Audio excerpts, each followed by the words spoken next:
ওম নমো ভগবতে বাসুদেবায়। জয় শ্রীকৃষ্ণ। রাধে রাধে। নমস্কার প্রিয় দর্শক বন্ধুগণ, আমাদের এই চ্যানেলের পক্ষ থেকে আপনাদের সকলকে স্বাগতম জানাই। আশা করছি আপনারা সকলে মূলত ভালো আছেন এবং সুস্থ আছেন রাধা মাধব এবং আদিদেব মহাদেবের কৃপায়।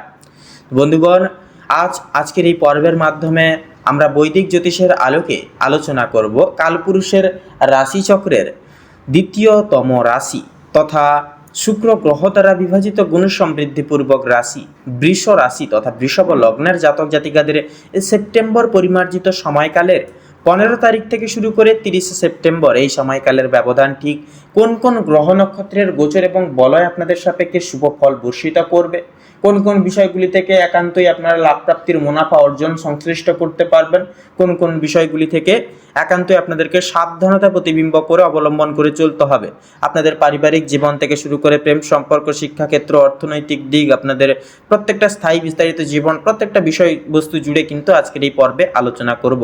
তাই অবশ্যই ভিডিওটি শুরু থেকে শেষ পর্যন্ত একটিও মুহূর্ত স্কিপ না করে না কেটে সম্পূর্ণরূপে দেখুন, কারণ ভিডিওটি শেষের পর্যায়ে এসে শুভ সংখ্যা, শুভ দিক, শুভ রত্নের বিষয়ে কিন্তু উল্লেখ করা রয়েছে। তাই বন্ধুগণ, আজকের এই পর্বটি পুরো শুরু থেকে শেষ পর্যন্ত অবশ্যই দেখবেন। আপনারা যে বিষয় জানতে চান অবশ্যই প্রত্যেকটা বিষয় জানতে পারবেন, প্রত্যেকটা বিষয়কে আরও কেন্দ্রমূলকভাবে আপনারা কিন্তু অধ্যয়ন করে উঠতে পারবেন। তো চলুন বন্ধুরা, সবার প্রথমে জেনে নেব আজকের গ্রহগত অবস্থান এবং তার সামগ্রিক প্রভাবসমূহ সম্পর্কে। তো 15 সেপ্টেম্বর থেকে 30 সেপ্টেম্বর সময়কালে শুক্র থাকবে, যা আপনার রাশির অধিপতি, সেটা কিন্তু থাকবে আপনার তৃতীয় ভাবকে কিন্তু প্রভাবিত করে, যা আপনাদের ক্ষেত্রে যোগাযোগ, ভাই বোন এবং সাহসের ঘরকে কিন্তু প্রভাবিত করে তুলবে এবং আপনাদের কর্মক্ষেত্রের দিকে কিন্তু সুখ শান্তি স্বাচ্ছন্দ্য বয়ে আনবে। এমনকি আপনার ভাই বোনও কিন্তু একটু সুখ শান্তি বা কিছু কেনাকাটার বিষয়ে কিন্তু একটু ভাব যেতে পারে। এদিকে শনি থাকবে কর্ম দায়িত্বের উপরে কিন্তু কঠোর নজর রেখে, অর্থাৎ ষষ্ঠমতম ঘরে। আর বৃহস্পতি আপনাকে দেবে নতুন সুযোগের আলো। সেক্ষেত্রে রাহু এবং কেতুর অবস্থান ইঙ্গিত করছে কিছু ক্ষেত্রে বিভ্রান্তি বা ভুল সিদ্ধান্তের সম্ভাবনাও কিন্তু আছে। এখন প্রশ্ন হচ্ছে, এই যে জ্যোতিষীয় নক্ষত্র গ্রহগত পরিবর্তন বৃষ লগ্নের জীবনে কেমন প্রভাব ফেলবে, আসুন এবার একে একে দেখে নিই। তো পারিবারিক জীবন আমাদের সবচেয়ে গুরুত্বপূর্ণ বিষয়। তো সেক্ষেত্রে আমাদের পারিবারিক জীবনের ক্ষেত্রে কথা বলে, অর্থাৎ বৃষ লগ্নের ক্ষেত্রে, তো এই সময় আপনার পরিবার হবে আপনার শক্তির মূল কেন্দ্র। হয়তো বাড়িতে কোনো গুরুত্বপূর্ণ সিদ্ধান্ত নেওয়া হবে যেখানে আপনার মতামতকে বিশেষ গুরুত্ব কিন্তু দেওয়া হবে।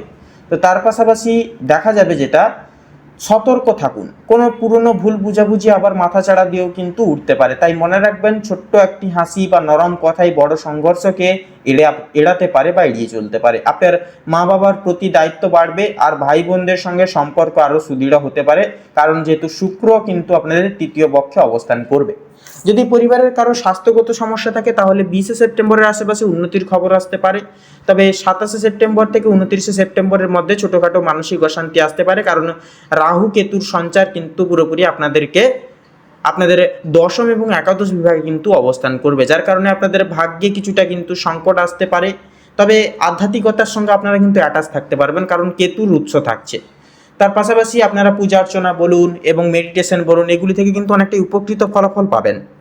এই সময় আপনার ঘরের পরিবেশ আপনার ভাগ্যের দরজা খুলে দিতে পারে, তাই পরিবারের প্রতি ভালোবাসা দেখানোই হবে আপনার প্রকৃত শক্তি। এরপরে প্রেম সম্পর্কের ক্ষেত্রে কথা বললে, বৃষ রাশির মানুষজনদের প্রেম জীবনে এই সময় হবে উত্তেজনা ও আবেগে ভরা। অর্থাৎ অবিবাহিতরা কোনো নতুন মানুষের প্রতি আকর্ষিত হবেন বা আকৃষ্ট হতে পারেন, আর প্রেমে থাকা ব্যক্তিরা সঙ্গীর কাছ থেকে পাবেন বাড়তি যত্ন। তবে 18 সেপ্টেম্বর থেকে 21 সেপ্টেম্বরের মধ্যে একটু ভুল বোঝাবুঝি হওয়ার আশঙ্কা বা চান্স কিন্তু থাকছে। সেক্ষেত্রে অহংকার দূরে রেখে কোমলভাবে কথা বললেই সমস্যা মিটে যাবে। যারা বিবাহিত তাদের দাম্পত্য জীবনে নতুন উষ্ণতা আসবে। তবে মনে রাখবেন, দাম্পত্য সম্পর্কে সম্মান ও ধৈর্যই আসল শক্তি হবে। যারা অনেক দিন ধরে সম্পর্কে জটিলতা পেয়ে চলেছিলেন তারা মাসের শেষের দিকে, শেষের অগ্রভাগে সম্পর্ক মেরামতের সুযোগ পেতে পারেন। প্রেমের জগৎ আপনাকে হাসি আনন্দের উপহার দেবে, তবে শর্ত একটাই, আপনাকে নিজের হৃদয়কে খোলা রাখতে হবে। কর্মজীবন এবং ক্যারিয়ারের বিষয় নিয়ে যদি কথা বলা হয়, কাজের জায়গায় এই সময় আপনাকে নিতে হবে বেশ কিছু গুরুত্বপূর্ণ মৌলিক সিদ্ধান্ত।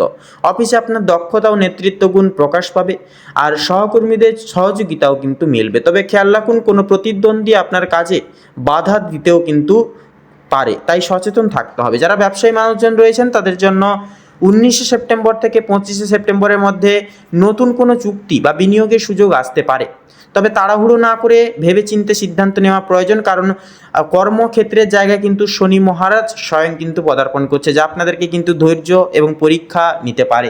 সেক্ষেত্রে ধৈর্যের পরীক্ষা দিয়ে চলতে হবে এবং সঠিক পদক্ষেপ সঠিক সিদ্ধান্ত নিয়ে কিন্তু চলতে হবে। চাকরি প্রার্থীদের জন্য কিন্তু মাসের শেষের দিকে একটা আশার আলো নিয়ে আসবে। আপনার কাজের জগতে এই সময়ে হতে আসতে চলেছে এক নতুন মোড়, যা আপনার ভবিষ্যতের রাস্তায় কিন্তু পাল্টে দেবে সম্পূর্ণভাবে। অর্থনীতি ও ধন সম্পদের বিষয়ে কথা বললে তো মূলত আর্থিক দিক থেকে কিন্তু দেখা যাবে যে বিষয়টা, তো আর্থিক দিক থেকে মূলত এই সময়টা আপনার পক্ষে ভালো হবে। হয়তো কোনো পুরনো পাওনা ফেরত পাবেন, অথবা হঠাৎ করেই হাতে আসবে বাড়তি অর্থ।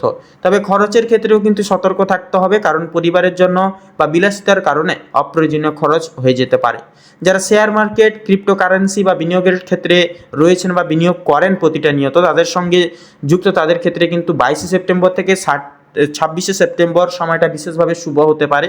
তবে খুব বড় ঝুঁকি নেওয়ার আগে অভিজ্ঞ কারো পরামর্শ একান্তই নেওয়া জরুরি হবে। টাকা আসবে, খরচও হবে, কিন্তু বুদ্ধিমানের কাজ হলো সঠিক জায়গায় সঞ্চয় করে রাখা।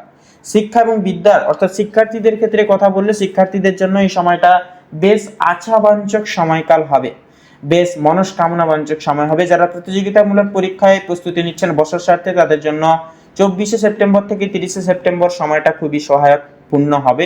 তবে অলসতা দূর রাখতে হবে, নইলে সুযোগ কিন্তু হাতছাড়া হয়ে যেতে পারে। যারা উচ্চশিক্ষার জন্য বিদেশে যাওয়ার স্বপ্ন দেখছেন, তারা ভালো কোনো খবর পেতে পারেন। আর্টস, মিউজিক বা সাহিত্য বিষয় নিয়ে পড়াশোনা করা ছাত্রছাত্রীরা নতুন সৃজনশীলতার ঝলক দেখতে পাবেন বা দেখাতে পারবেন। আপনার জ্ঞানের আলোই আপনাকে এগিয়ে নিয়ে যাবে, তাই প্রতিটি মুহূর্ত পড়াশোনায় কাজে লাগানো দরকার। স্বাস্থ্য এবং শারীরিক অবস্থার বিষয়ে কথা বললে, শারীরিক দিক থেকে সময়টা মোটের উপর ভালো হবে, তবে মাথা ব্যথা, গ্যাস বা হজমজনিত সমস্যা মাঝে মাঝে বিরক্তও কিন্তু করতে পারে। 21শে সেপ্টেম্বর থেকে 24শে সেপ্টেম্বরের মধ্যে অতিরিক্ত কাজের চাপে মানসিক ক্লান্তি আসতে পারে, তাই নিয়মিত বিশ্রাম নেওয়া দরকার। যোগব্যায়াম, মেডিটেশন ও হালকা হাঁটা আপনার জন্য খুবই উপকারী সাব্যস্ত হবে। যারা দীর্ঘদিন ধরে কোনো রোগে ভুগছিলেন, তারা উন্নতির খবর পেতে পারবেন। শরীর ও মনকে ঠিক রাখাই হবে আপনার সাফল্যের আসল চাবিকাঠি। ভ্রমণের ক্ষেত্রে এবং সুযোগের ক্ষেত্রে কথা বললে, এই সময় ছোটোখাটো ভ্রমণের কিন্তু সম্ভাবনা থাকবে। বিশেষ করে ব্যবসার উদ্দেশ্যে, কোনো কিছু কেনাকাটার উদ্দেশ্যে কিন্তু ভ্রমণ দেখা যাবে। আধ্যাত্মিকতা ও মানসিক উন্নতির ক্ষেত্রে কথা বললে, সেপ্টেম্বরের এই যে দ্বিতীয়ার্ধ সময়টা আপনাকে ভেতর থেকে বদলে দিতে পারে। হয়তো হঠাৎ করেই আপনার মধ্যে আধ্যাত্মিকতার প্রতি আগ্রহ বাড়বে, কারণ যেহেতু কেতু থাকছে, কেতু সঞ্চার থাকছে, যার কারণে কিন্তু আধ্যাত্মিকতার ঝোঁক থাকবে। এবং সবচেয়ে গুরুত্বপূর্ণ বিষয় হচ্ছে দেবগুরু বৃহস্পতি, যা কিন্তু একান্তই আধ্যাত্মিকতা। পাশাপাশি যেটা লক্ষ্য করা যাবে যে 15ই সেপ্টেম্বর থেকে 30শে সেপ্টেম্বর সময়কালটা বৃষ লগ্নের জন্য হবে আশা, চ্যালেঞ্জ এবং উন্নতির জন্য এক অনন্য সংমিশ্রিত সময়কাল। পরিবার দেবে সমর্থন, প্রেম দেবে আনন্দ, কাজ দেবে নতুন উচ্চতা, আর অর্থনীতি দেবে স্বস্তি। তবে সতর্ক থাকতে হবে অহংকার, অতিরিক্ত খরচ আর মানসিক চাপের বিষয় থেকে। তাই মনে রাখবেন, সুযোগ এলে কাজে লাগান, সমস্যা এলে শান্ত থাকুন, আর প্রতিটি দিনে কৃতজ্ঞ থাকুন। তো বন্ধুগণ, আজকের এই পর্বটি এই অবধি। আপনাদের ক্ষেত্রে এবারে যদি শুভ সংখ্যা বলা হয়, তাহলে হবে 18 থেকে শুরু করে পুরোপুরি 26-এর মধ্যে প্রত্যেকটা কয়েকটা সংখ্যাগুলি। শুভ দিক হবে দক্ষিণ এবং পশ্চিম, শুভ রং হবে সাদা এবং গোলাপি, শুভ রত্ন হবে শ্বেতপ্রবাল এবং কোহিনূর। তো বন্ধুগণ, আজকের পর্বটি এই অবধি। আশা করছি আপনারা অনেকটাই উপকৃত হতে পেরেছেন। ভিডিওটি ভালো লাগলে একটি লাইক করবেন, কমেন্ট বক্সে অবশ্যই লিখে যাবেন হর হর মহাদেব, জয় সবার বড় ঠাকুর শনি মহারাজের জয় অবশ্যই লিখে যাবেন। ভিডিওটি আপন বন্ধু বান্ধবদের সাথে শেয়ার করে, আমাদের এই চ্যানেলটিকে সাবস্ক্রাইব করে অল অপশানে সিলেক্ট করে রেখে আমাদের পাশে অবশ্যই আপনারা সব সময় সদৈব থাকবেন। আপনারা ভালো থাকুন, সুস্থ থাকুন, সতর্ক থাকুন। ঈশ্বরের কাছে এই প্রার্থনা করি, এই কামনা জানাই। নমস্কার।